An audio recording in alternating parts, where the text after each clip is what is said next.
खबर कराची से वज़ीर आला सिंध सैयद मुराद अली शाह की ज़ेर सदारत काबीना इजलास में सूबाई वज़रा मशीर मामने खास, chief secretary Suhail Rajput, chairman PND Hasan Naqvi, principal secretary Fayyaz Jatoi और दीगर अफसरान शरीक। सिंध काबीना ने प्रोवेंशनल फाइनेंस कमिश्नर PFC को बनाने की मंजूरी दे दी। PFC के चेयरमैन वज़ीर आला सिंध सैयद मुराद अली शाह होंगे। PFC के को चेयरमैन वज़ीर बल्दियात सैयद नासिर शाह होंगे। PFC कमेटी में 2 MPs, सेक्रेटरी फाइनेंस और सेक्रेटरी PND, सेक्रेटरी बल्दियात मेंबरान होंगे।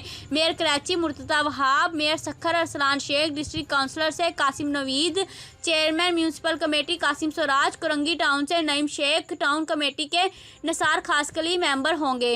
वज़ीर आला सिंध ने PFC को आज ही नोटिफाइड करने की हदायत दे दी। हमायती न्यूज़ से मोहम्मद वकार भट्टी की रिपोर्ट। मज़ीद खबरों के लिए देखते रहें हमायती न्यूज़ HD।